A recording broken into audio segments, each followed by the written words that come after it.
I guarantee you've never seen an eye rigged like this before. Today let's create the most advanced eye rig I've ever seen in Toon Boom. So I learned how to do this from Ollie Putland, his core rigging PDFs and his Flash PDF. They're super useful. I recommend you go check both of those out on his website. Alright, let's jump into Toon Boom. So the first thing we want to do is create what's called a multiport sphere. What this is for is when we move our pupil, we want it to look like it's wrapping around a sphere like this. So it looks kind of 3D. Okay, let's set this up. So we're going to create a drawing and call it sphere layout. We'll add a peg and we'll call it whole sphere. Let's go to our timeline, close everything, and add a keyframe with F6. Select the peg and we'll press this button up here, show controls. This kind of shows the origin point of our peg. This is basically our absolute 0 point, and it's going to help us when we draw in our guide. Let's select our drawing and we'll get the ellipse tool. So we're going to come in and kind of holding Alt and Shift, let's draw a circle around that origin point. Now we can zoom in closer, select it, and really line it up with that origin point. So I'm using the arrow keys to move my drawing, and then I use Alt and Shift to make it as close as I can to that point. Let's select the circle, press Ctrl C, Ctrl Shift V to paste it in the exact same spot. Now we can hold Alt and Shift and drag our second circle out like this from the middle. I'm going to make it relatively big, just like that. Now I'm going to switch to a red, just because I'm going to create a new shape on the same drawing layer. Let's go back to the origin point. Holding Alt and Shift, let's create a square. Same thing, I'm going to match it to the center. Now using Alt and Shift, let's drag our square just like we did with the circle. We're going to drag it right until the four corners are touching the circle like this. And to make sure you're touching, you can press K. You'll see these little dots appear when the lines intersect. So we can try and get this a little bit smaller, just like that. And you'll see on all four corners, we have those intersecting lines. Okay, that's good. Right, so you may wonder what we're doing, and basically, this is going to be a guide to set up our constraints later. Our last step, I'm going to use a green just so you can see the difference. We're going to go to each of these intersecting lines. You can press K so you can see. And just like we did from the center, let's hold Alt and Shift and just kind of drag another circle that kind of surrounds those corners. You can just copy and paste and just drag it to each corner. So when you're done this step, you should have something that looks like this. A circle, square, and four little circles in the corner. Now the fun begins. Let's grab a multiport constraint and 5 pegs. And we'll connect it like so. We'll put the multiport constraint on top like this. We'll have 1 peg in the center and 2 pegs on either side, and then we'll plug the other 2 pegs on the other side. Okay, we can press this button to kind of straighten them all out. And now let's label them so we don't get mixed up. So the center, we'll label that center. The other pegs, we'll just name it something so we don't forget. We'll call this A bottom, A top. Call this one B top,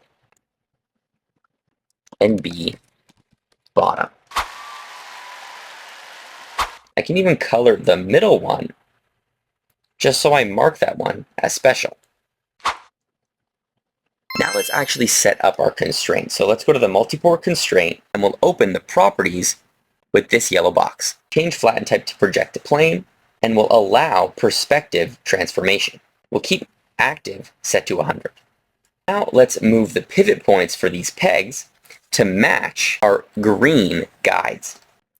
So A bottom, we're going to use our advanced animation toolbar. Let's click the rotate tool. Let's click our bottom peg and move it to the bottom, right in the center, as close as we can. Our top peg, we're going to move it up here, right in the center. We're going to leave the center point exactly where it is. We're not going to touch it. Our B top is going to go here. And our B bottom is going to go here. We're going to open up the center peg now.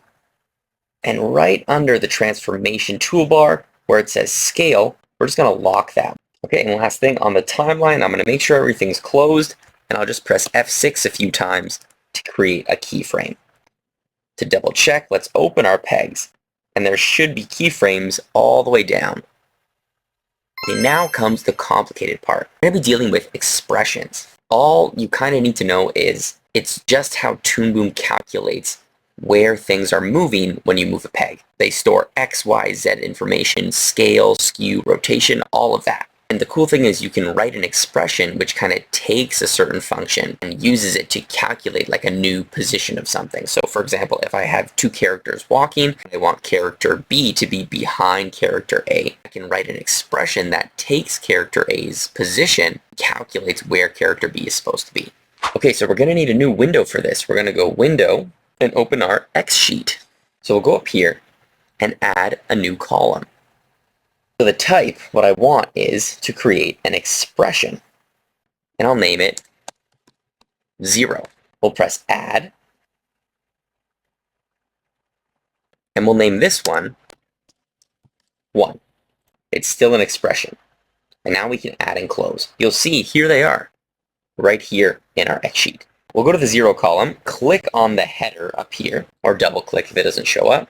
And now we're going to actually write our values in this box. So we'll just press 0 and press OK. We'll do the same thing for 1. We'll press 1. Press OK. This shows up, you know you're doing it right. Now we're going to go back to our node view and the properties of the center peg, and we need to kind of link these functions. So all these are fine, X and Y. We want to deal with the Z axis. Let's press this arrow key here, expression.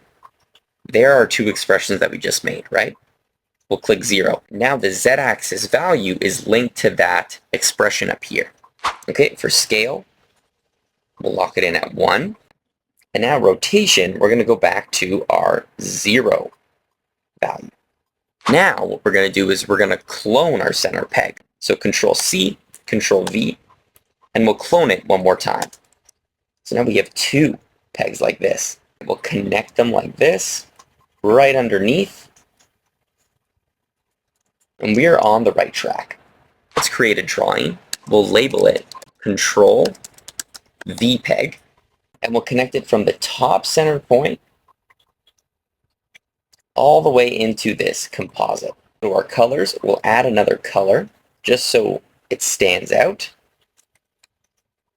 and we'll label it Control.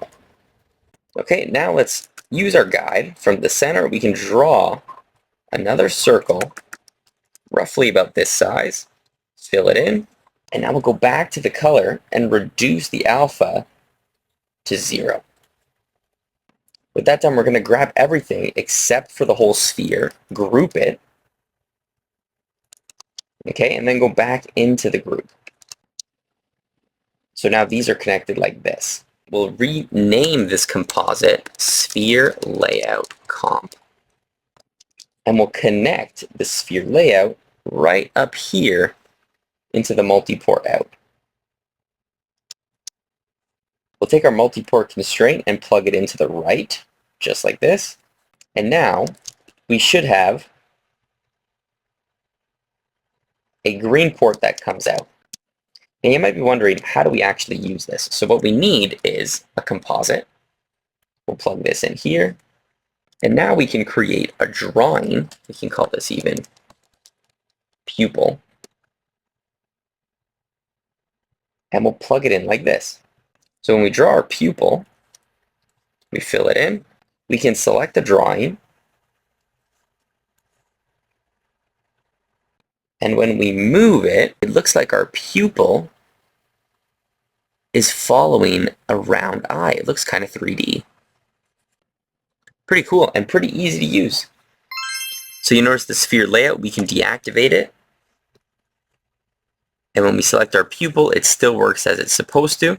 So we're going to stop there for now. We're going to break these up into small videos so it's easier to follow along with and it's not so complicated. If you're a member of this channel, you'll have access to the template for a Multiport Sphere in the membership resources, so definitely check that out. Multiport Sphere, super, super important and super cool. And the best thing about it is you can template it when you're done, so you don't have to create the same one every time. And to everyone else, thanks for watching, guys. I hope you're enjoying tips like this. Stay tuned. In the next video, we'll go over how to turn this into a cool eye that you can drop into your characters. All right, guys, thanks.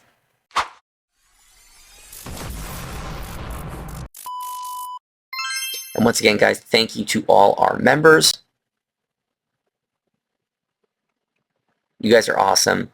And yeah, thank you so much for supporting this channel.